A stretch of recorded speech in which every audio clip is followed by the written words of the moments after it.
All right, this is my dad, Gordon Williamson, and he's going to continue telling stories of when he was growing up. And the last part of our video that we did last time, he was moving, he had moved, and he was like in his young teens. So you want to just pick up from there, Dad? Okay, Okay. we moved to Apple Valley, and that was actually the best part of my life, I think, because I was so free. My mom and dad, I don't want to say they were neglecting anything, but they didn't seem to care where I was or what I did during, especially during the summer years of no school. I was free, completely free at 8 years old to wander the countryside, and go down to the river, walk the railroad tracks, and go down to the river and go fishing and go swimming, whatever. And I loved it. That's crazy. So, let's see. I wanted you to tell that story about that friend of yours that did all these crazy things to you. Yeah, that was. Should I mention names or should You can say his name well, if you want to. yeah, if he watches, he might. I don't know. His name was Johnny. Anyhow, we call him Johnny. His name was John. But we call him Johnny.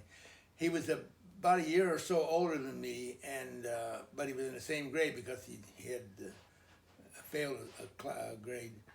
So I was in the third grade, and he was in the third grade also. And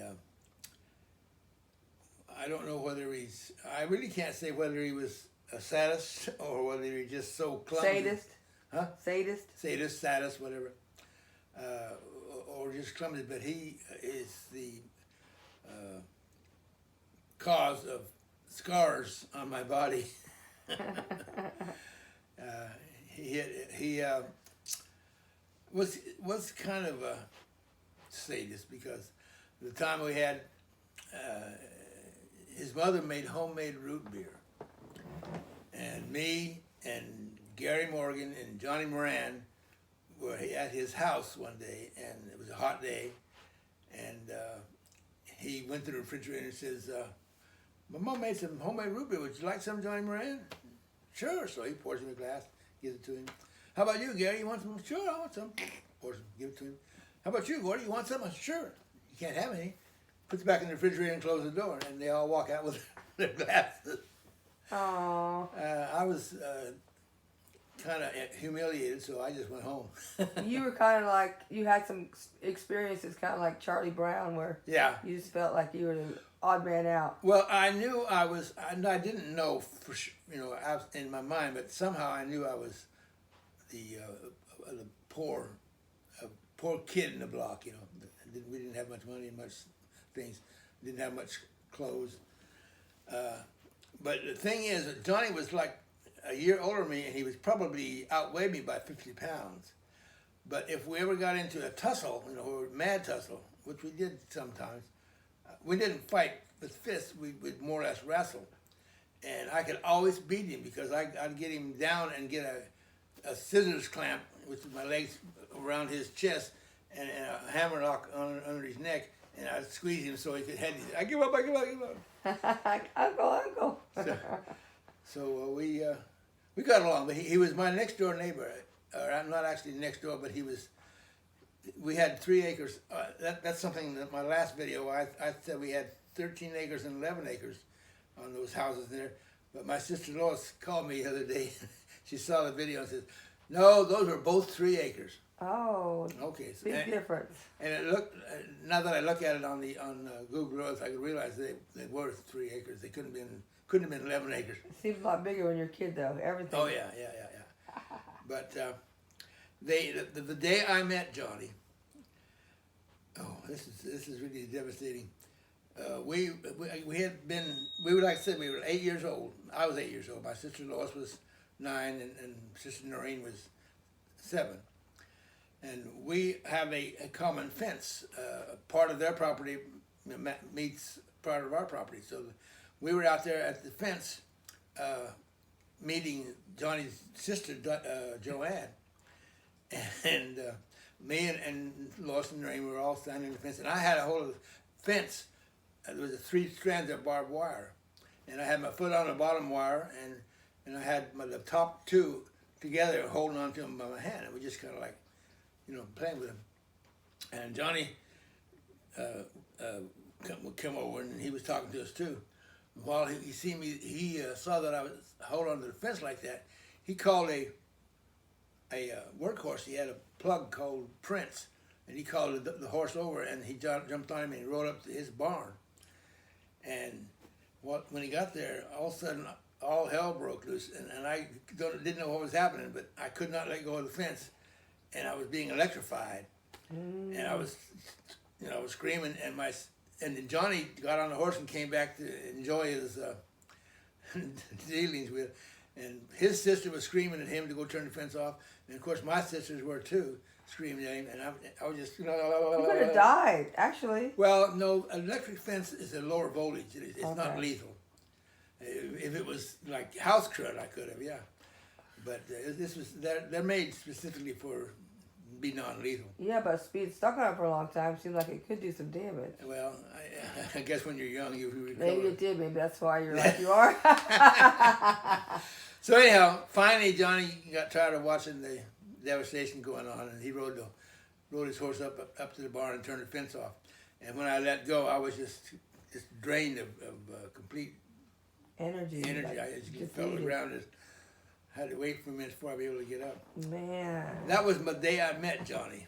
So I should have realized from that point on that I was going to have some problems. Should have been a red flag right there. Yeah. Maybe I shouldn't hang out with this guy. Yeah, well, see, the thing is, it was difficult because they were so close. You know, that was my nearest neighbor that had a kid my age. Yeah. Of course, now, when we first moved in, there was also the house on the other side of us was the Knowles. And there was a guy named, a kid that was a little bit younger than me. His name was Buddy. We called him Buddy. I'm sure his name wasn't Buddy. But Buddy Knoll. And I had a couple of incidents with him. One time when summertime, and I'd gotten a really, really bad sunburn. And I don't know what I was doing, but all of a sudden he come running up behind me and jumped on my back. And it was really hurting my sunburn, so I got mad at him, kicked him a couple of times. And to make it think the Noels, it was Patty, and there was, I think she was about 2 years older than me, maybe. And there was a couple of younger kids and one older one, but I can't remember what the names were. But I remember one time, when I was probably about 11, so she was probably 13. Patty, I'm going to talk to Patty. I had dug a hole alongside the road, right next to our drain ditch. The ditch always had water in it, so it was a real hot summer day, and I dug a hole and let the water. I dug a big hole, 5 foot by 5 foot by 5 foot deep, and we let the water run in there, and we were going to use it for a swimming, cool off pool.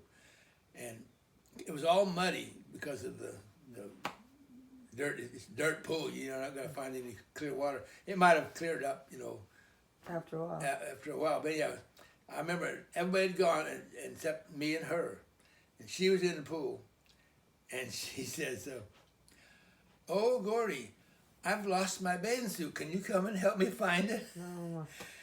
And I knew what she probably didn't, but I knew what her aim was, to seduce me. But I was too shy to do anything, so I said, "I'll see you later," and I walked away. Oh my gosh, like that. What was that show? It happened one night. Not It Happened One Night. The Christmas show where he pulls off her robe and she's in the bushes and the hydrangeas. Oh, but yeah. she didn't do that on purpose. Yes. She didn't have that same angle. Right.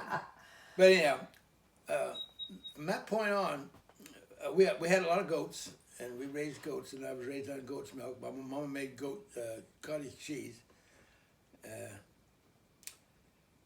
The house, like I don't know if I mentioned in the video before, was very primitive. We had no indoor plumbing at all, not even running water. We had a pump out on the back porch that we'd get the bucket of water. We had a sink in the kitchen, but the water wasn't pipe to it. We had to bring the bucket in, and when you pour water in the sink, it would just drain out and go out in the backyard. Wasn't had any kind of septic at all. Now I remember one time my sister Doreen.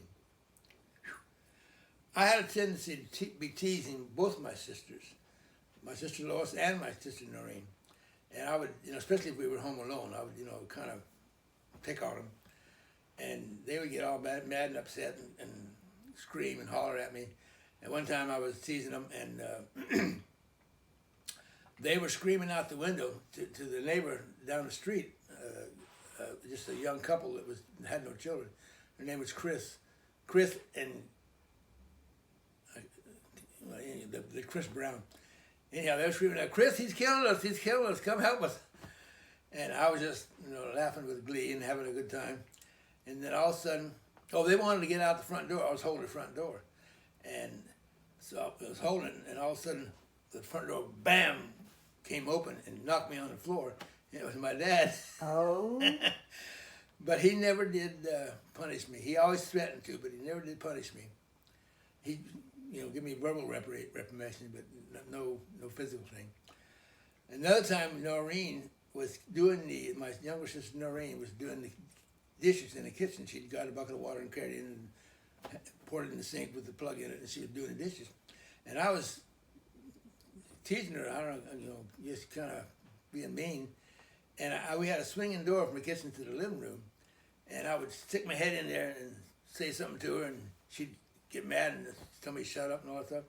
And after about the third time, I stuck my head in there and was teasing her again, and she turned around and threw something at me. So I stepped back and let the door close, and I heard what she threw hit the door, but I didn't hear it fall on the ground. So I opened up the door again, and a butcher knife was sticking in. She threw the butcher knife at me. Oh my gosh. And she didn't know how to throw a knife. It was just accident that it stuck. But if I had left right where my head was, that would probably With the stuck. dead? Oh Yeah. my gosh, or got injured for sure. Yeah. Crazy. But also, now this was the place where I built a set of stilts that was 10 feet high. Cool. I could, walk up. I had to get up on the roof of the house to get onto them. Oh my gosh. And I was very good at walking down them. I put them actually high enough to where they just hit my ribs here. So I just put a belt around them so I could have my hands free. I could walk around with my hands free. That's On the crazy. stilts.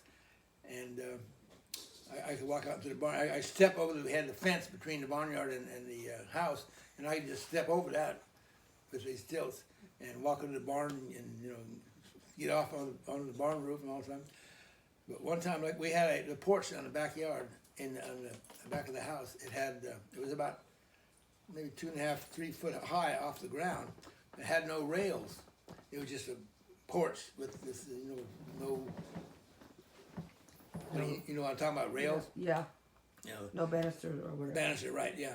And so I was trying to get off the stilts one time, and I don't know how this happened, but instead of getting off on the roof, I was gonna let it fall down and go get off on the porch, but my feet slipped, and I landed on that porch on my shins, but on the edge of this porch, and boy, did that Slammed into hurt. it, I bet. But you didn't break anything, huh? No. You didn't break anything. That's a lot of balance, good balance to be able to be 10 feet high and walk around like that. Well, I hate to say, brag on this, but I was very, very good at those kind of things, and athletics and so forth. And you built stilts back when we were kids, too. Yeah. You built stilts for us. Not 10 feet high, though. Yeah, not 10 feet high. Speaking of sports, I got a lot of Charlie Brown incidents with me because in grade school we had a football team. We played flag football where they had to pull the flag out of your back of your pocket. Mm-hmm. Well, we were playing some other school, and I think I was probably in about the 4th or 5th grade then. And I had caught the ball, and I can't remember whether it was even score, and this run would have won it for us in the last minute, but something like that. And I'm running away, and I'm good at dodging, and all of a sudden, one of the opposing team dove at me and got my flag, but I didn't know. I felt it coming out, but I thought it came completely out. See, and and he was the only one close to me. So if I'd kept on running, I could have made a touchdown. But I stopped because I thought he pulled my flag out. Oh. And I was just so close to a touchdown. Oh. And I stopped, and they said, go, go, go. And of course, they all 17 of them. 16 Oh of them got me. no! So I was humiliated. Don't take much to get humiliated at that age. Oh yeah. So. What about like your high school life? Do you have anything memorable stories about high Well, school? there's a lot more before that. I remember Connie Horn lived down the street from us. Her little brother Cecil, and Connie was the oldest, and then Cecil, and then she had Jeannie, and she had Rosalie, and then Jeannie, and then Kenny, and then Eddie. And Connie was my age, or close to it. She was a bit younger than me, and I always liked her. I wanted to be my girlfriend. And when we got to be about, I think I must have been about 13, or maybe no, more like 12, I guess. And no, maybe I was 13 and she was 12. That's right. Somehow we got together in the backyard. We were sitting on an old bed springs, and we started kissing. And she thought kissing was supposed to be the harder you're kissing. She was really kissing hard. So we sat there for probably half an hour, 45 minutes, kissing. I was really enjoying it, but I didn't realize what was happening. So when I went home that night, my lips were swollen. Oh. And my daddy asked me what happened, how my lips get swollen. And I said, well, I fell down and hit a rock or something. I didn't tell too much. Too embarrassed. Too embarrassed to tell him that she was kissing me and just really kissing so hard. And let me see. Oh yeah. The next day at school, I bragged about that, and she got mad at me because I kissed and tell. She wouldn't kiss me anymore. Crazy wild girl. Oh, I was yeah. Mm-hmm. Okay, now I used to go, like say, I was free as a bird when I was in there, and I used to go down by myself, walk down the railroad track, and go cut me a pole and go fishing in the river, catch catfish. And my mama was always telling me that I should not go down there by myself because that was the time we had hobos all the time riding the rails. Mm-hmm. So a lot of times the hobos would make a camp, and so she was worried that they might molest me or something. And for the life of me, I couldn't figure out why a man at that time I was naive. Yeah. Why a man would want to molest a little boy. Mm-hmm. So, but I wasn't worried about it. So, because I had met several of them, and, go down to the camp. So what did they look like? They were just look like the way they always showed them with the. Yeah. Did they have the little stick and the little? Well, no, they didn't have that, but they were just, badly dressed. Just like homeless people. That's basically homeless what people. they were. But they were nicest guys you ever want to meet. They're just a bunch of guys. And they make some mulligan stew out of just whatever. What happened to them that made them get like that? Did you ever hear any of their stories? No, I don't remember that. I was too young for that, I guess. All I remember is that they were nice guys. Okay, so you never had any terrible situations going. That's good. And I don't know if I told you the last time about the woman that I saved from drowning. Yeah, you did. Did I? You told that story. Yeah. I asked about it because I like that story. Yeah. And then when I get to high school, I actually went the first freshman year, and what was the name of your high school? Parma High School. Parma High School. Parma was the little town that was the name of the city. The city, yeah, and we were the home of the Panthers. That was our cute mascot, and I was in track there. I was the fastest 100-yard dash in the whole school. As a matter of fact, probably the whole county, because I could always, outrun everybody in the 100-yard dash. And you're not even very tall. No, but I was they used to, one of the things that Johnny Boston, I probably shouldn't say his name, anyhow, I love you, Johnny. He used to say that he couldn't understand when we played football, as big as he was and as small as I was, when I hit him, in a block, it was like hitting a brick wall. He said he couldn't understand how a little guy like me could be like a brick wall. You just learned how to do like the jiu-jitsu type things. Yeah, I was always cut down, and hit him Because up. they could use strength even though they're small. Yeah. They know how to angle and this and that. Yeah. Yeah. I remember you used to teach us something about that, but anyway. And Ronnie Bale also, that I was, they lived behind the Horns, Connie and Cecil. And Ronnie Bale was actually my best buddy. He was the one that I joined the Air Force with.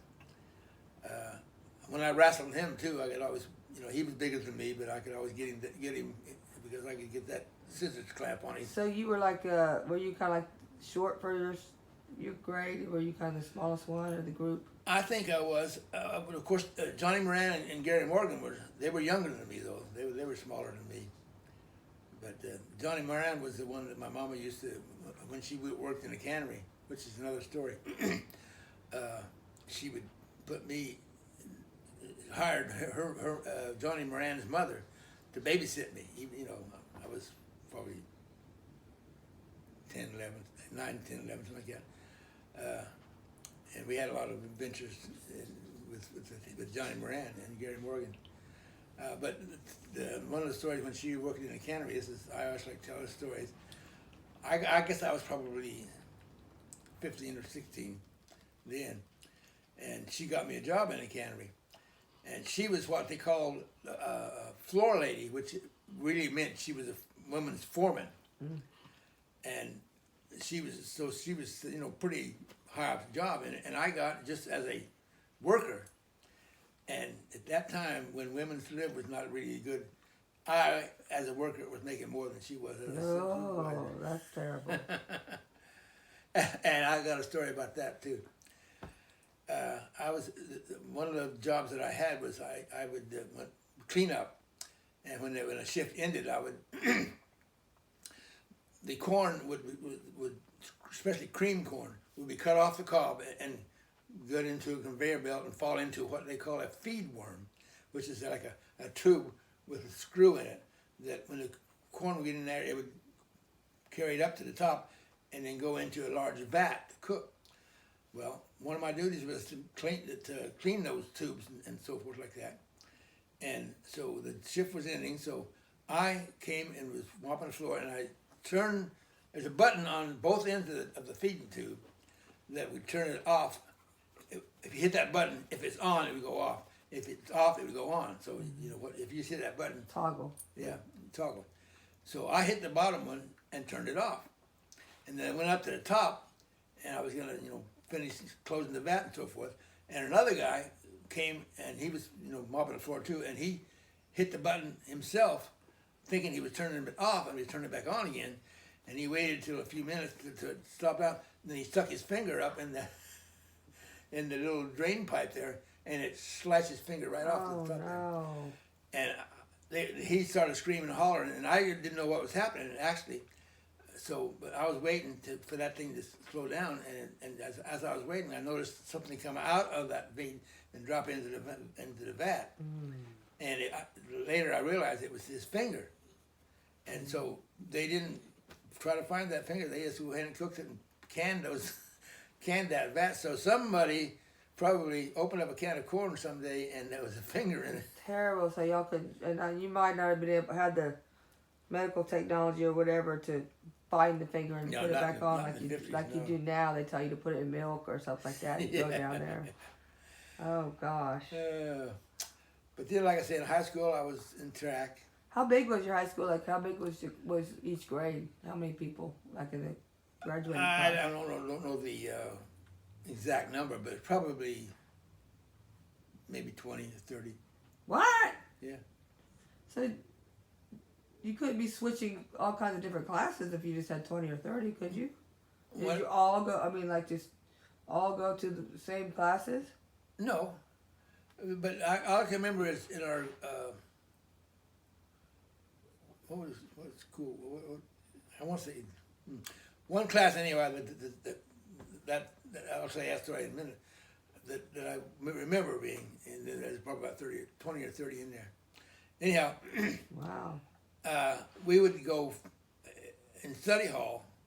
It was a big theater type place. We'd go to study hall. There was probably 50 in there. But we would go not as a group because we'd go. Like I would go maybe to can't even remember that class name. Geography, Uh-huh. and half of them maybe would come from that other class, and somebody from else from the other class. So we do like that. But I remember one time in study hall. Well, I'll tell you this one too. It's also a little bit risque, but not that bad. I was sitting in study hall one day,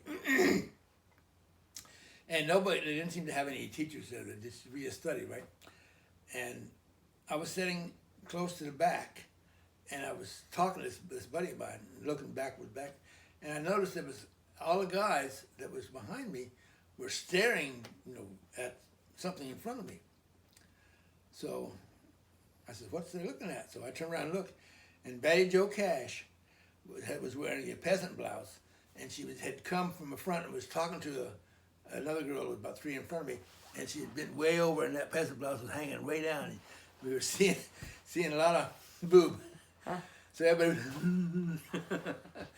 But anyhow, another time in study hall, I had hurt my ankle in track, and I was very difficult walking. I was really hurting bad, and there was this bully in there that took advantage of me. He took my books and he slid them all the way up, and the study hall was probably, I don't know, Real big. 60, 70 feet long, maybe more, and so I had to hobble up to that into that thing and get my books and bring them back down again.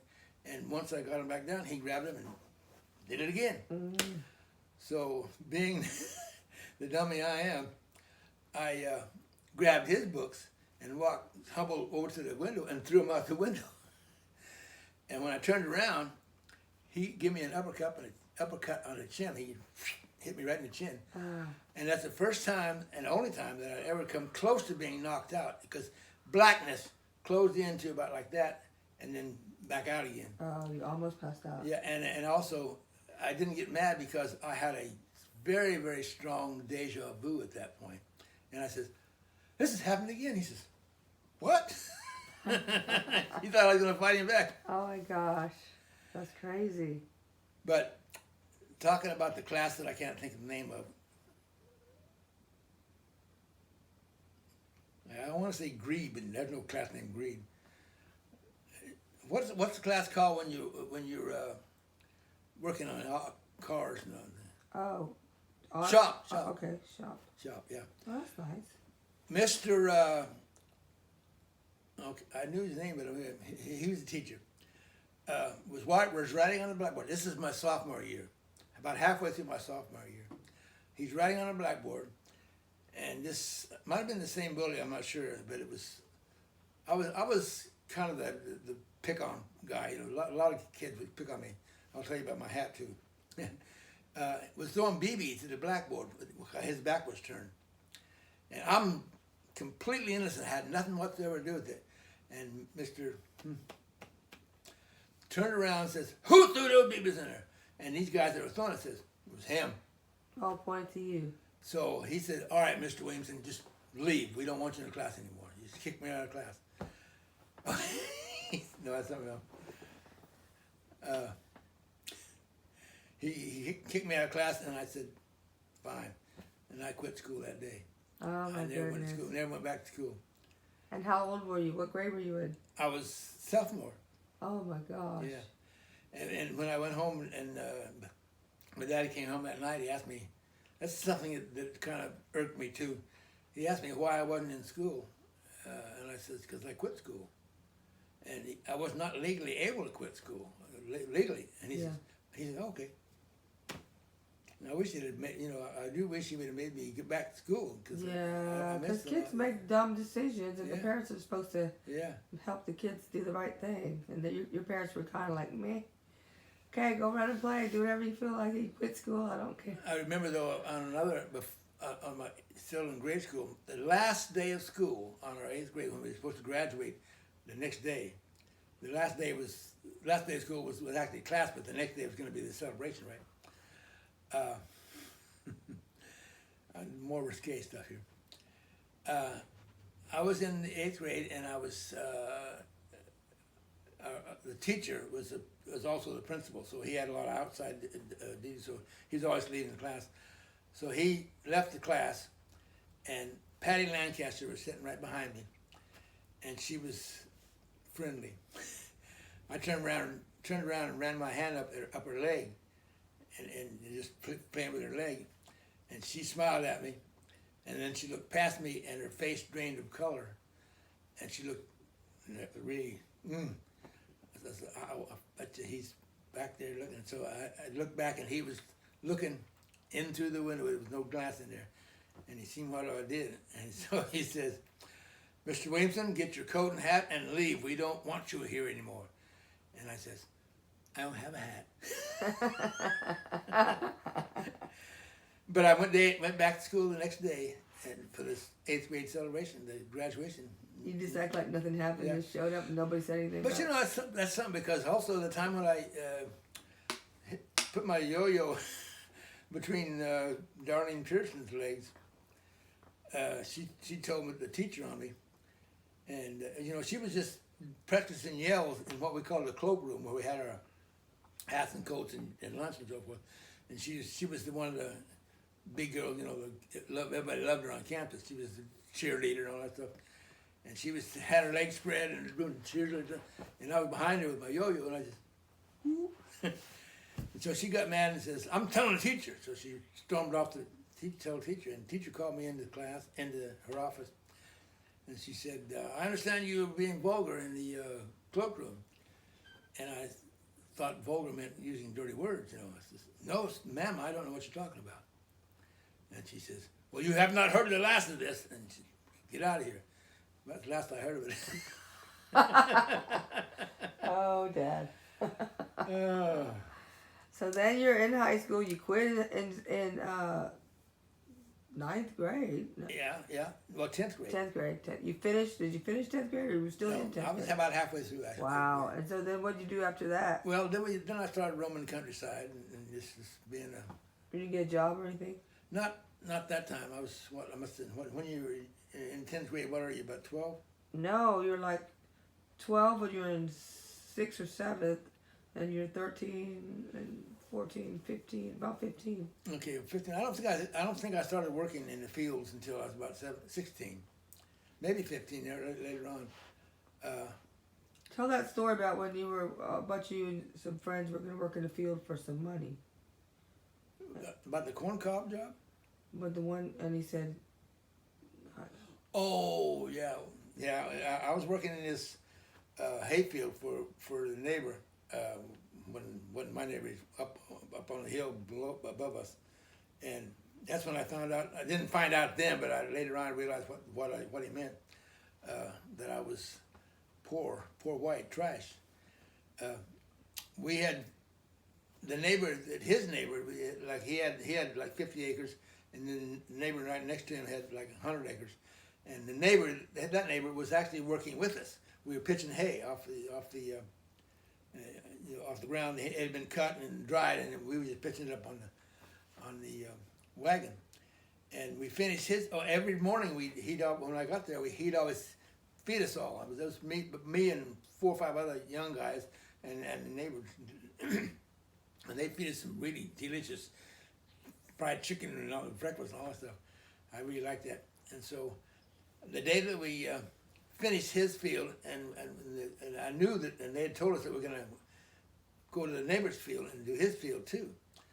So that day we were going to go to his field, and we had breakfast, and I was finishing up my breakfast, and I noticed that nobody had said nothing to me, but they'd all got up and left, but I didn't even, what? So I grabbed my pitchfork and I ran after him, and the neighbor who, was hiring. The one that was going to his field, said to the guy that was coming to his field, he says, "Didn't you tell him?" And I said, "Tell me what?" He says, "Didn't you tell him that we don't want his kind on my field?" And I'm saying, my kind, I was all white, and the other young kids were white too. And I couldn't figure out what my kind was. Until later years, I realized what he meant. That I was a poor white child. Yeah, but that just doesn't make any sense. You were doing labor, so Yeah. who cares? You Well, weren't rich. obviously he did. That's just pathetic. I was Hurtful, very hurtful. yes, and I. And so you didn't understand what he was saying, but I'm sure you felt very humiliated. Yeah, I felt humiliated. I didn't know what he meant by my kind, but I knew that my kind was something he didn't want. So I just threw my pitchfork in the air, and luckily it didn't hit anybody.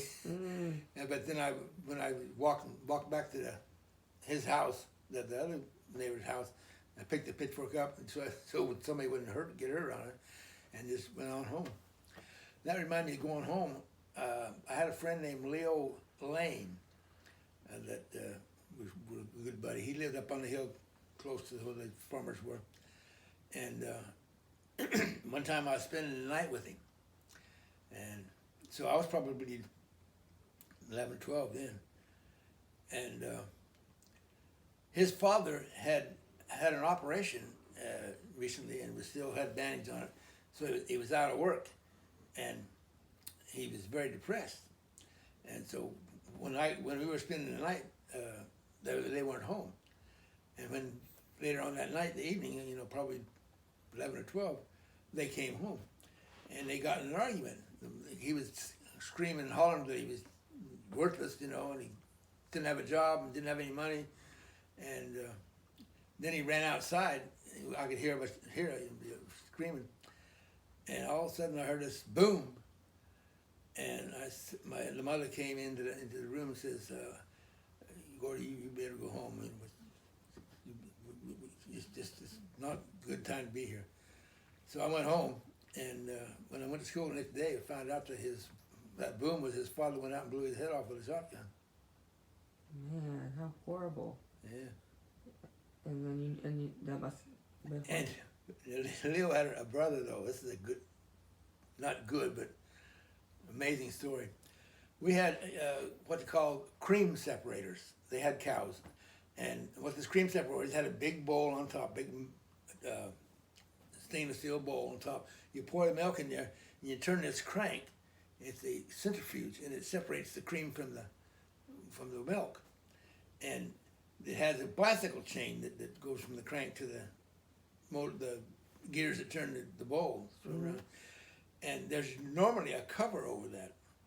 Well, the cover was off, and that's his brother, his big brother. He's probably 3 or 4 years older than him.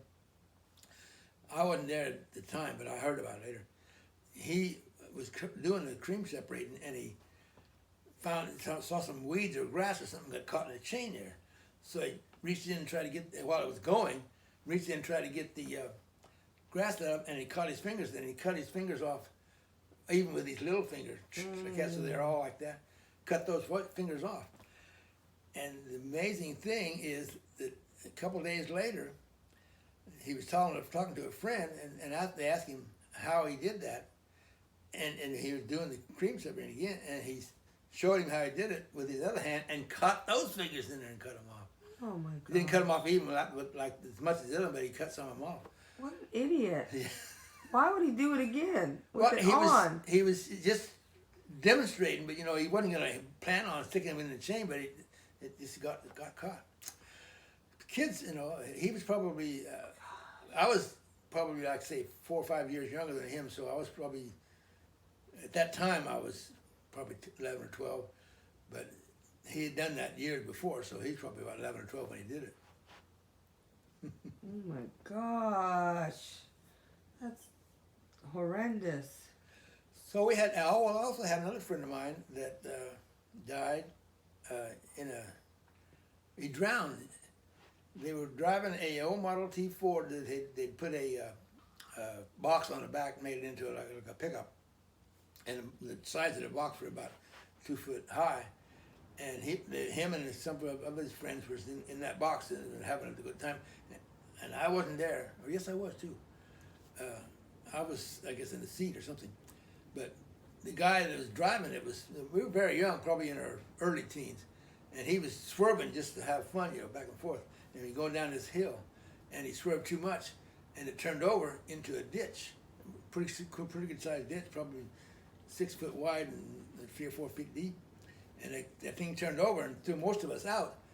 But he stayed in the box, and it turned over on top of him, and he was banging on the box and underwater, and we were trying to get it off. We couldn't. He drowned.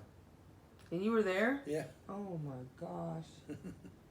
Yeah, a lot of horrible stories happening in your childhood. And you knew him and he was your friend. Yeah. Weren't you traumatized? I don't remember being traumatized, but Gosh. I remember we were really getting excited and worried while it was happening, but pretty soon he stopped banging. Yeah. We couldn't hear him hollering, though, because it was underwater, but we could hear him banging on the water. Oh. But we had an interesting childhood. Yeah, lots of adventures. One time we were walking down the railroad. I guess it was more than one. Me and I'm not sure who were walking down the railroad tracks to the train bridge, and this stray dog befriended us, and we petted him and all that stuff, and we just kept on walking down the railroad tracks, and all of a sudden we noticed that the train was coming.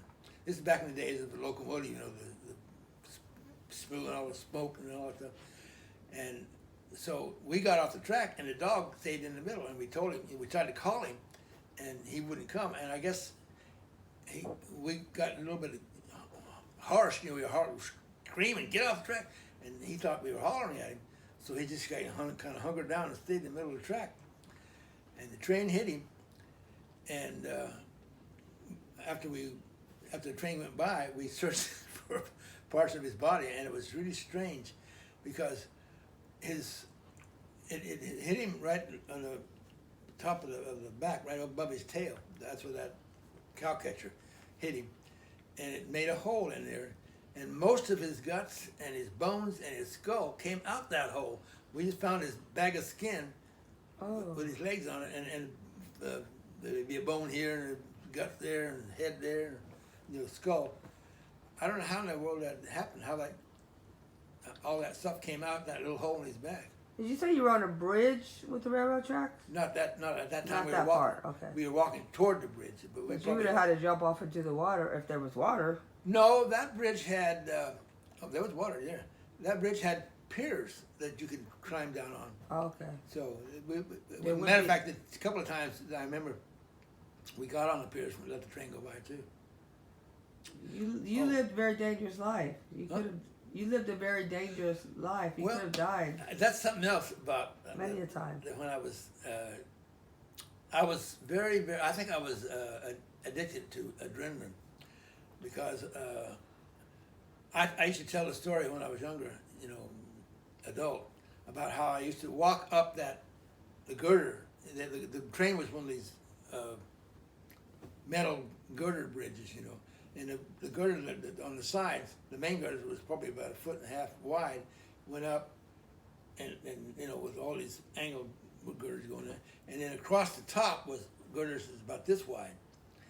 And I used to walk up that foot one and get up on the top of the where the train goes under, and stand on those 6-inch ones while the train went under me. And I told that story so many times that I begin to wonder, was I embellishing? Did I really do that? And who was it? Oh, Johnny Boston. When Mama died, and I went to see Johnny Boston in Idaho, first thing he said was, "Yeah, I remember you walking up that girder on the train bridge and going." I'm like, I really did that. Oh my gosh, you're insane. Oh gee. And also there was a ferry down the river a little bit from the train bridge. There was the train bridge actually went at that point. When it went over that bridge, it was on an island, a big island, probably 1,000 acres. But it was the rivers forked, and then later on came back, right? And the only way to get on there was houses and farmland on there. So the only way to get out there was the ferry, a little ferry that they built, and it ran on a big cable, and the cable was started on a cliff about 100 feet high, and went up to a pole another 50 feet, so probably 150 feet high there, and it went down over the river, and then when it was connected to the other side, it was just on a 50-foot pole. Well, I used to walk that cable like a tightrope, and that that was I didn't worry about it because I had jumped off the cable into the river many times, so I knew if I fall, it was just going to the river. No big deal. Oh my goodness. You could have ran off and joined the circus and done all kinds of stuff. Yeah, and then there was the time that me and Johnny Boston and Ronnie Bale and I think Bobby Bale, his brother, were duck hunting. It was the wintertime. It was very, very cold. We had our shotguns, and I also had a .22 pistol. And we were walking down the river, because in duck hunting you go around where water is. And we were walking down the river from the train bridge, and we noticed that there was a lot of extra used train railroad ties, and big wooden things about this long, about 8 foot long. So we built a raft, and we were going to float down the river in the raft. This is wintertime, right? Cold as we were all bundled up, and so as we're going down the river, we come to where up in front there we noticed there was rapids, really, really dangerous rapids. But we noticed that somebody had cut a channel that went around those rapids, is about 10 foot wide. So we figured we'd go down that channel rather than go over those rapids. And we were really going fast because it was like I can't remember the name of it, fallopian tube, not fallopian tube, but it's a tube that makes it, when it gets smaller, the air goes faster. Okay. Well, same thing in this. When the water bank gets closer, it goes faster. So we're just really zooming down there, and it's getting narrower and narrower and narrower. And it finally got too narrow for our raft, and it stopped. Shot us off. Oh. No, yeah, and the water rushed over and all rushed us into the water in our overcoats and boots and all that stuff. And all the guns went down into the bottom of the water. Oh, no. But good old Gordy, who always wanted to save the day, I dove down under and got all the shotguns, found all the shotguns because they were easy to find, but I couldn't find my pistol. But so here we are. You get up and we're all soaking wet in 30 below zero wet weather, and we're walking up the road from the ferry. It was close to the ferry, and we were really starting to feel the temperature.